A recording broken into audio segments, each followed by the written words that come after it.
was wondering about your mama. I can start? Did she get that job she wanted? Okay. Hello, everyone. Before we begin, I would like to tell you who I am and where I come from. My name is Sana. I was born and brought up in a culture where women were seen but not heard. They were asked to obey and not question. They were asked to accept and not revolt. So growing up, in my childhood, I've seen women changing these realities and creating new ones. But before I could start narrating this rocky journey, I would like to emphasize that what I present to you today is from the heart and with the conviction in the cause. I traveled to 30 countries across the globe. The Middle East was my geography focus, not only because I come there, but because I feel related to women there. I traveled to this region to discover actually my continuous struggle with this single story.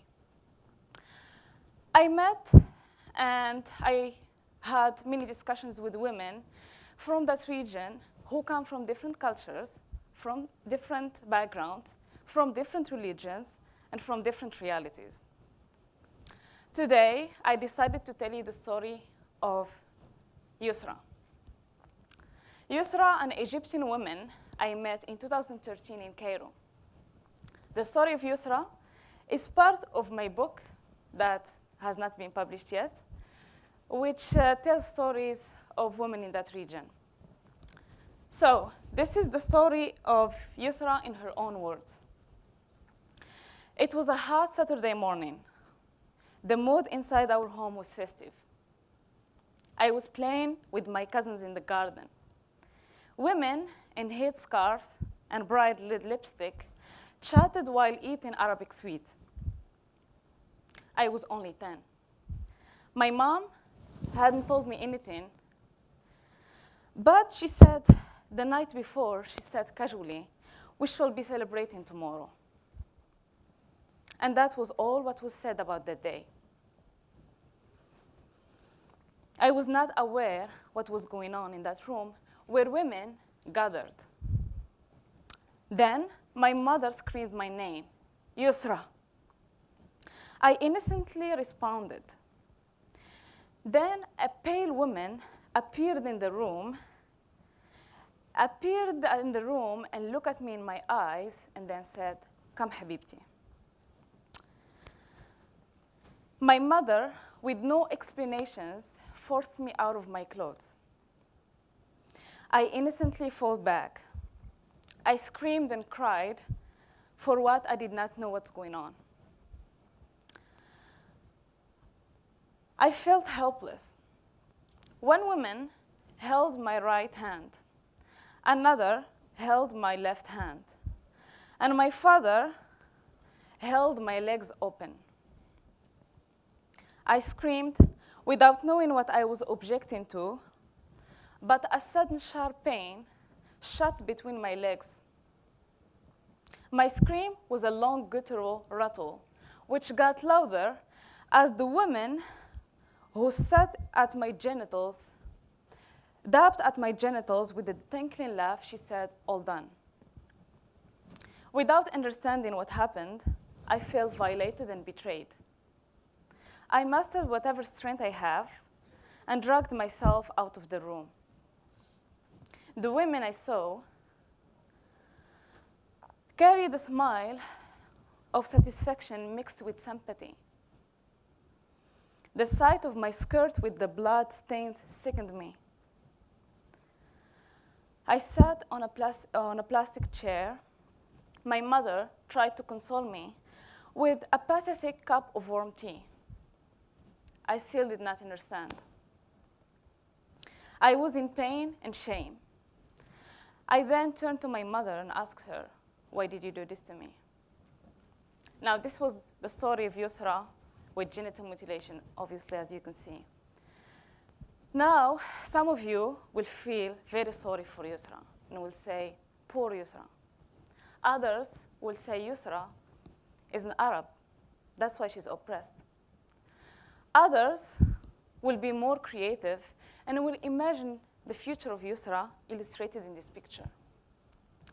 Will think that Yusra cannot think without man's permission, cannot work, cannot talk, cannot vote, and cannot even move without the threat of violence. You think that Yusra has to wear a veil every day in her life. But that's because I told you one side of her story, and you made it the definitive story of Yusra. And that's exactly how media shows women in this region. The media makes you think poorly of us. It makes you feel sorry for us. It reinforces the idea that we are oppressed in ways that Western women are not.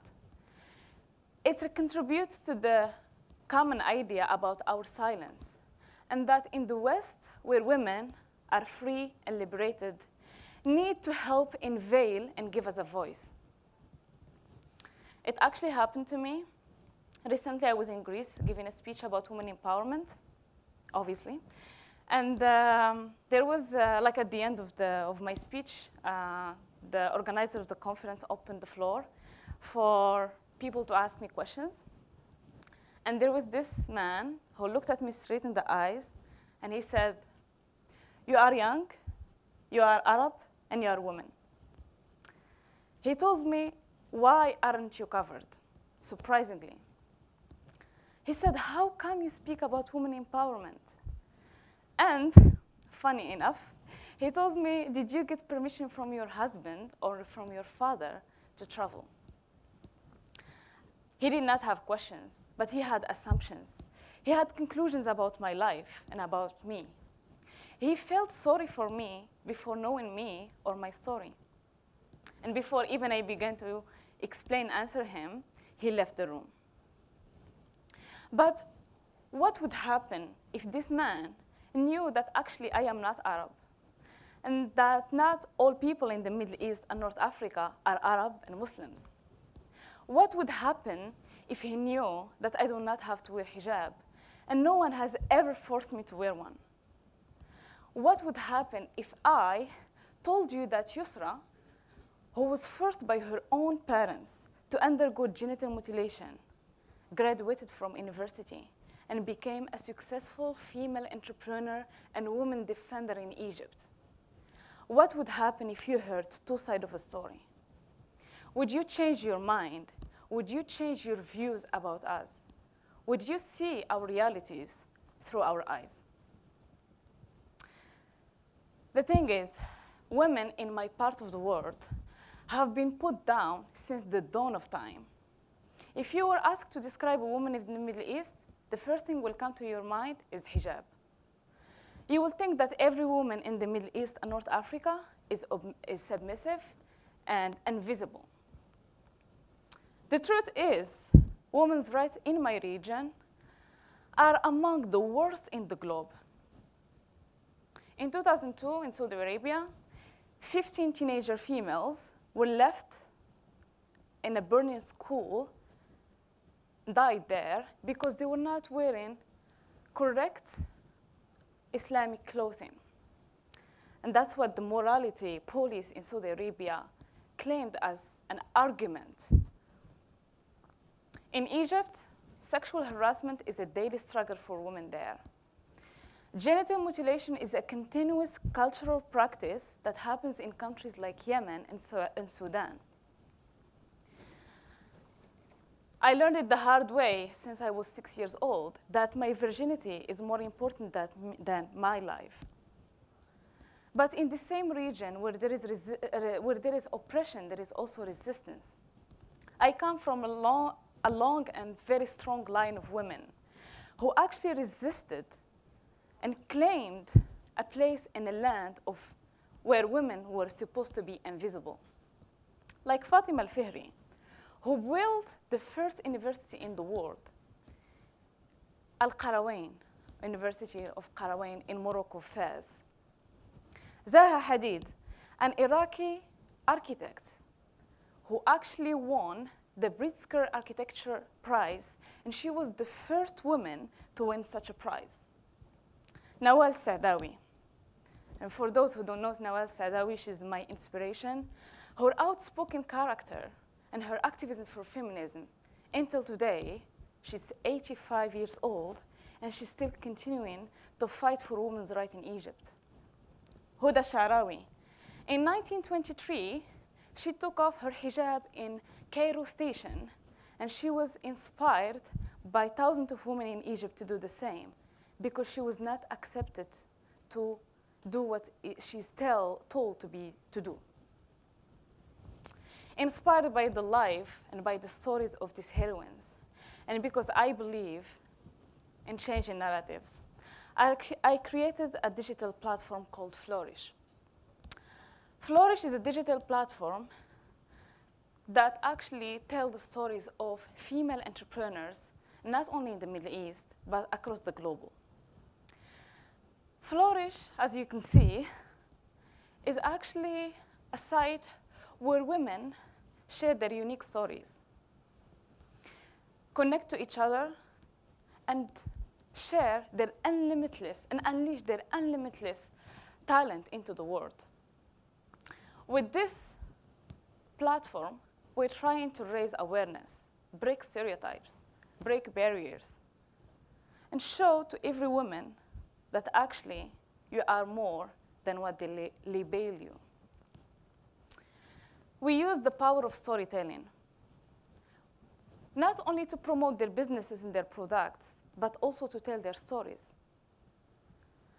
We use this platform to actually show to the world audience an insight into the lives of these women who are challenging the social, economic, political, and other models that impede their effective participation in constructing our today's and tomorrow's society. Flourish is a reflection of what this speech is about. It's about women. It's about all of you and how you can use the power of telling your unique story. It's about how women are using technology to tell the other missing story, the missing side that media will not show to you.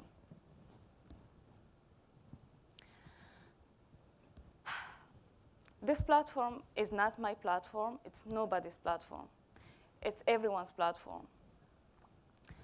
And I hope that Flourish will be the beginning of a bigger movement, a movement where women are supported to tell their truth. As the poet Muriel Rukeyser said, what would happen if one woman told the truth about her life? The world would split open. Flourish takes the sad side that media shows to you and makes it an inspiring one.